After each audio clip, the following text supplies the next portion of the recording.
Hey guys, how's it going? Welcome to another video. My name is Abbie and this is Spend More Time in the Wild. We're all about inspiring and empowering individuals to get outside for the benefit of mental and physical health whilst building meaningful connections with the natural world and with each other.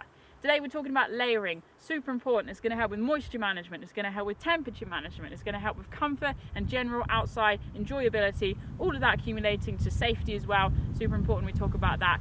Now it's very easy to get overwhelmed with layering. It's also a personalized thing, but essentially you can break it down into 3 layers. You've got your base layer, your mid layer, and your outer layer. The same for your lower body as well. We're going to run through extremities, we'll touch on that as well. So there's lots for us to cover. Going to keep it as simple as possible. Thankfully I've collected a lot of kit over the years, so we're getting ready to talk about layering. Let's get down to it. So many layers. Okay, so first of all, we're talking about our base layers. So these are the layers that are closest to our skin. Now, the primary role of the base layer is to help with moisture management. So we're sweating. When we're outside, generally we're sweating, especially if we're going up mountain passes or up and down hills. Just basically being on our feet to 9 to 12 hours a day, we're gonna sweat, simple as that. So basically, the role of these synthetic fibers, or actually natural fibers, is to take the moisture away from our skin. So it can be a synthetic fiber, something like polyester or nylon, but then it can also be a natural fiber, something like merino wool, even silk. Having these fibers close to our body, they're gonna take away the moisture from our body, help to keep us dry. Now there are so many different types of base layers. Many of them have odor retention controls. So merino wool is very well known for not smelling even after wearing it for a very long time. And then you can have longer sleeve base layers as well. So here's one here. This is obviously one that's going to help a little bit more with temperature management rather than my t-shirt. But the thing is, when you're out in the sunshine, it's quite nice to have just a t-shirt on. But you can layer up your base layers as well. And the same goes as well for our underwear. You kind of want that wicking material. Now what I'm referring to when I'm saying is you want wicking material, as to what? As to wearing cotton. The issue with cotton, whilst it can be more comfortable for some people, is that it's not going to dry out very quickly. It's going to absorb the moisture, so you sweat, and it is going to stay wet. If it rains, it's going to stay wet. The issue with that is then that wet fabric is going to be rubbing against your skin, and then potentially that can lead to chafing. It's not going to dry very quickly. It's going to be very uncomfortable over a longer period of time. So essentially you're trying to avoid cotton, and that goes for every single layer of our body. So we're looking for those either natural fibers, the merino wool or the silk, or we're looking for the synthetic fibers that are designed, manufactured to be comfortable against the skin over long periods of time, to help wick away the moisture and to help with temperature management as well. So as I say, I've got my base layer on, but you can have a longer sleeve base layer as well. So then up next, we're going to sort of mid layers. And actually mid layers are sort of bracketed in the same way that our base layers are. So one thing I didn't mention with the base layer is you can have your sort of mid weight, so lightweight, midweight, or heavyweight. So there's different weights of base layer. So this is obviously quite a lightweight base layer. The same is sort of for the insulating layer, so our mid layer. So what I've got here is a couple of examples. So I've also got some grass there.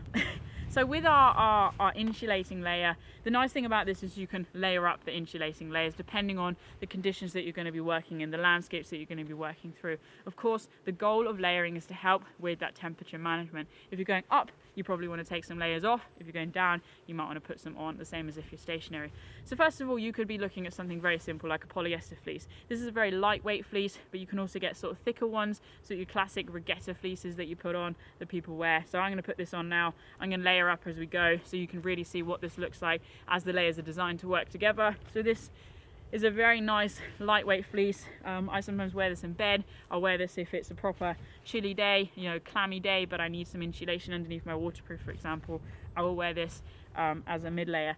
So then up next you have different types of insulation that you can use outside of this. So different jackets. You might have something like this, which is a synthetic jacket. So essentially synthetic, the bonus over this over down is that if it gets wet, it's going to help to still keep you warm. It's going to retain that temperature. I just mentioned down. Down is obviously a collection of feathers. I haven't got a down jacket with me today, but basically exactly the same fit. You can put it on. The nice thing about down is generally the fill power varies a lot, so you can get a down jacket that's going to suit you and your environment. So it could be anything from 450 fill to 900 fill power, and that is literally the density and the amount of feathers that are there, the collection of them, and how they're going to really help to retain that heat. The one trouble with down though is that when it gets wet, it generally loses insulating properties. So that is the good thing about synthetic, but then again, synthetic doesn't necessarily pack down quite as easily. So pros and cons, you need to sort of look at the landscapes you're working through, the activities that you're doing, and what sort of piece of equipment is going to help with you and your temperature management when you're out and about on the trail. So other things with regards to mid layers is you can get sort of just synthetic insulating soft shell type things. I mean, this is one of the classic things, jackets that falls between the brackets. When we get to the waterproofing, it gets even more interesting. But essentially, this is technically a soft shell, but they've added insulation into the middle of here. So you can see we've got this like tufty fabric here. It's got some thickness to it, but this will also help to keep the wind off of me. It's a little bit of water resistance, but not a lot going on there. So that's just another classic example of a synthetic insulation jacket. You can see how that really doesn't pack down very well. It's quite bulky, very light, but quite bulky. If you're then looking at down will probably be about half the size of that. So pros and cons to all these things, as I keep saying. I have to say, I am warming up now actually. Okay, so up next we have our outer layer. So this is generally called the shell layer. I am focusing on my upper body right now, but I will focus on my lower body as we come into the shell layer. So there's a number of things you want to think about. First of all, do you need to be waterproofed?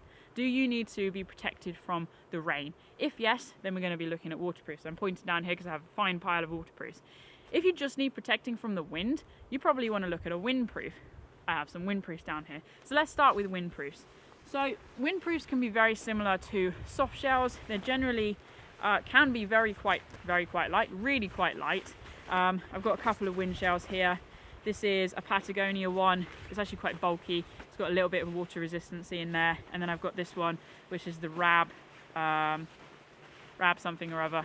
Borealis, there you go. Trying to get organized. So these are both windproofs.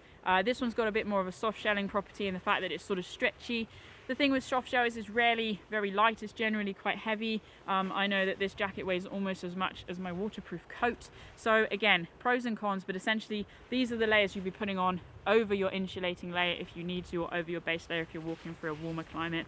So your windproofs, obviously tighter weave, designed to protect you from the wind. Generally means they're not super breathable though. It's something to consider if you are going to be walking through a sort of a muggy climate where you're going to sweat but it's going to rain and you want that protection. Generally having quite breathable fabric can really help. Again, the wicking is super important. So waterproofs then.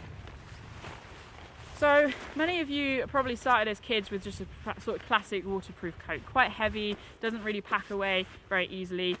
This is just what I'm using as an example of a classic waterproof coat. This is actually a Patagonia jacket, which is a Paramo jacket, which is a completely different conversation to be had.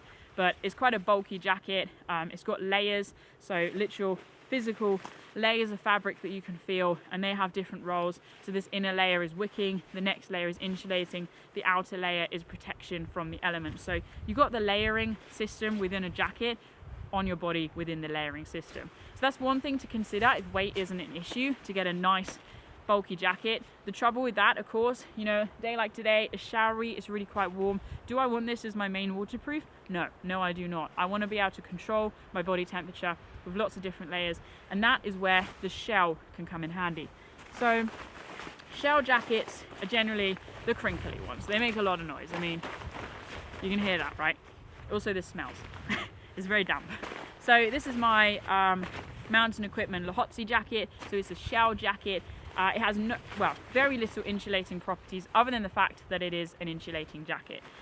It has got pit zips, that's why they put things like that in it, because basically you're going to sweat in this, but it is also going to keep you protected from the elements. The water is designed to bead off, so it's got DWR treatment, so durable water repellency treatment. The water beads off. You obviously have to retreat these every couple of months or so, depending on how often you're getting out. But essentially, this is the layer that goes over my insulating layer. And as you can see, I've tried everything on. I know that everything fits together, and that's how I'm in control of my layering system. So at my coldest right now, I can have 1, 2, 3, 4 layers on. I could even put a soft shell / windproof underneath this, so I can have 5 layers on. I mean, I didn't know I was going to the Arctic today, but apparently that's happening. And I'm doing that one up. And then basically, that's me on my upper body, nice and protected. Obviously things aren't done up properly right now because I do actually want to be able to breathe. So upper body, tick. Now let's talk about lower body. We got big muscles on our legs. They generally generate a lot of heat as we're moving. We don't necessarily need to protect them in quite the same way as our upper body. Obviously we've got all our core, I was going to say core ingredients, but organs, all our core organs inside of us, all our core ingredients. So our lower body really, the layering system is a little bit simplified. So essentially you can wear insulating trousers. So your sort of classic long johns or your tights, they're going to help with that insulation and that wicking property. Most people though, especially in the temperate climate like here in Scotland right now, just wearing walking trousers, again, these are wicking. They're quite loose, they're very, very comfortable. Loads of different walking trousers on the market. They've all got different features, they're all different prices. This is not a how to buy walking trousers video. This is simply, these are essentially your mid layer. You could also be wearing soft shell trousers, so just like the upper body soft shells, these are going to help beat off some water. They're going to have some insulation properties. They're going to protect you from the wind a little bit more. So certainly if you're working higher up in the mountains, or if you're out and about in winter, your soft shell trousers can certainly be used there. Then here again, coming right back to the temperate climate and what we're talking about today, we're talking about our waterproof, so our shell layer. So here I've got some Berghaus waterproofs. Whip these guys on. So just like I've layered up my upper body, I'm layering up my lower body, just offering a little bit of protection. I mean, I've got some nice looking flares going on right now, but thankfully that's not actually the style I'm going for. Just trying to undo the zippers. There we go. Do that one up. And that one up. And now I have that shell protection on my legs, so again, it's going to help to keep away the wind and it's going to help to protect me from the rain. The nice thing about these ones is we have got the opportunity to vent them, so I can open that up. Again, on those muggy days, you want to be able to let your legs breathe, otherwise you're going to be sort of tiring yourself by sweating a lot more, you're going to get more dehydrated. So there really is quite a science to this whole layering system. Find what works for you, find what helps you manage your temperature best, helps with moisture management. There's lots of things to think about, but I'm trying to cover it all in this video. And the final thing I want to discuss is our extremities. So again, on a cold, blustery winter's day, here in a temperate climate, we want to wear hats, we want to wear gloves, and we want to think about our feet as well. These are the main areas where we can lose heat, especially when we're stationary. So here I've just got a few examples of things we can talk about. So I've just got sort of standard walking socks on my feet right now underneath my boots, but you can also wear lining socks or liner socks underneath your normal walking socks, and it just add a little bit more insulation. These are again designed to be wicking, to keep that moisture away from your feet. And then if you're really out and about through boggy landscapes, you can even purchase something like these. These are waterproof socks, so the idea is essentially they can get wet because your boots are going to get wet when you're going through bog, but inside they're very warm. Well, they are warm, I haven't even wearing these, and they're very, very dry. They're now wet on the floor, but the idea is that yes, they can get wet, but they're fast drying and they're going to keep your feet nice and snug in your boots, even though your boots are wet. So that's one thing to think about when it comes to layering on your feet, if that's something you feel you need to do. And then extremities, you've got your gloves. So I generally jump straight onto fingerless gloves because I need to be able to use the camera when I'm out and about on the trail, hence, you know, I make films, so kind of need my fingers for that. So I've got my fingerless gloves here, which are actually not a pair. There we go. And then, you know, I might choose to have another sort of thicker wool pair of gloves or some mitts. Or, for example, here I've got some sealskin gloves. These are waterproof. They're clipped together. There we go, unclip them. So I've tried and tested these. The outer layer you always want slightly bigger than the inner layer, so you can whip them on. Now I can really sort of keep my hands nice and protected. And proper layering up here, and also properly warming up. I should have done this on a snowy day. There we go. And then, of course, last but not least, all very well to wear a nice hat like this on a good sunny day, but when it rains, this hat gets sad, so I generally bring out a woolly hat. This one is having a bit of a sad moment. Here we go. So take that off. You can also wear a buff, so a neck gaiter, to keep your neck nice and warm. Can't use my fingers anymore. Here we go, that's that. And then finally, the hat. And my voice is getting higher. I'm laying up and I'm good to go. I feel like I'm gonna go skiing, to be honest with you. So there we go, that is the layering system. I need to get this stuff off, it's quite warm. But we have gone through everything from the base layer to your insulating layer to your outer layer. We've covered all the basics, all you need to sort of have a think about when you're out and about in the store, trying some different kit on and getting ready to hit the trail. And actually, I'm not gonna lie, when you really know what you're looking for and you've whittled down what works for you, you can get this down to a very functional set or layering system. Really doesn't have to weigh a lot. This is pretty much everything I'll carry with me on the trail, and I still have a base weight of under 8 kilograms. That's with my tent and my sleeping bag and my stove setup and my roll mat, basically excluding food and water. So have a think about it. If you've got any questions, leave it in the comments below. And guys, thank you so much for watching. Until next time, enjoy your adventures and stay wild.